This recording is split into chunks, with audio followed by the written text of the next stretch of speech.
আসসালামু আলাইকুম, কেমন আছেন সবাই? আজকে আপনাদের সামনে নিয়ে আসছি উত্তরবঙ্গের একটা বিখ্যাত খাবার রান্না করে আপনাদেরকে দেখাবো। এই জন্য সব কিছু দিয়ে পেঁয়াজ মরিচ সব ধরনের মশলা দিয়ে মাছটাকে আজ আমি সুন্দর করে ভেজে নিলাম।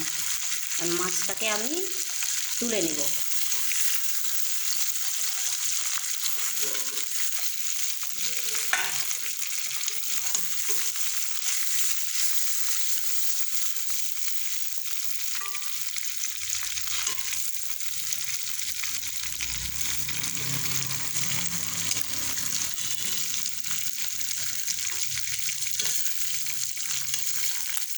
এবার এর মধ্যেই এই পেঁয়াজ মরিচের মধ্যেই আমি দিয়ে দিব শীতল। এই শীতলটাকে আমি সুন্দর করে সারা রাত ভিজিয়ে রেখে হাত দিয়ে এইভাবে পাতলা করে নিয়েছি পানি দিয়ে।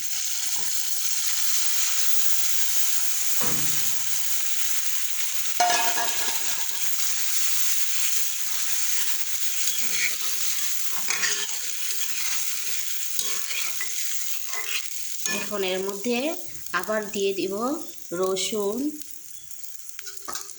আদা বাটা, জিরা বাটা আর এলাচ, কালো এলাচ, দালচিনি, সাদা এলাচ। মাছে যেহেতু আমি আগেই মরিচ দিয়েছি, এখন আরেকটু কাঁচামরিচ আমি দিয়ে দিব। আর শীতলটা কিন্তু অনেক স্পাইসি হয়, ঝাল ঝাল না হলে শীতলটা খেতে মজা লাগে না। আমি একলা মানুষ, তবু অনেকগুলো রান্না করতেছি, কারণ আমার প্রতিষ্ঠানে সবাইকে আজকে আমি এই শীতলটা খাওয়াবো। এখন এটাকে আমি ঢাকা দিয়ে রান্না করব।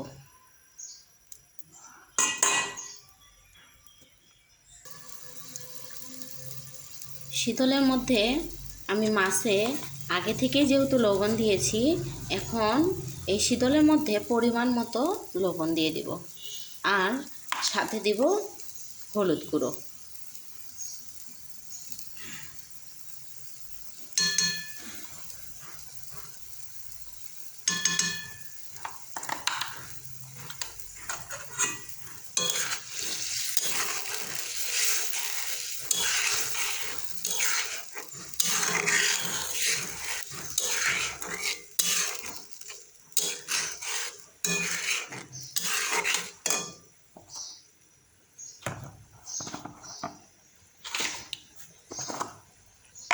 আর দিব মরিচের গুঁড়ো। এটা হবে আমার ঝাল ঝাল।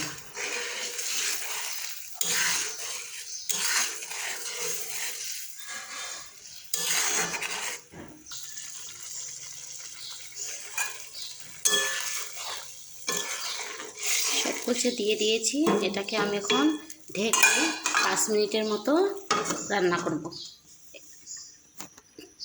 মাঝে মাঝে ঢাকা তুলিয়ে নেড়ে দিই। কিছুক্ষণ ঢাকনা দিয়ে রান্না করার পর আমি এর মাঝে দিয়ে দিব ধনিয়া পাতা। অল্প একটু এখন দিব, আর বাকিটুকু আমি মাছটা যখন দিব তারপরে দিব।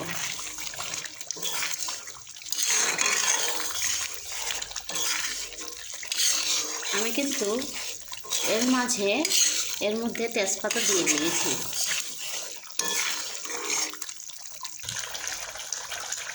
ঢাকনা দিয়ে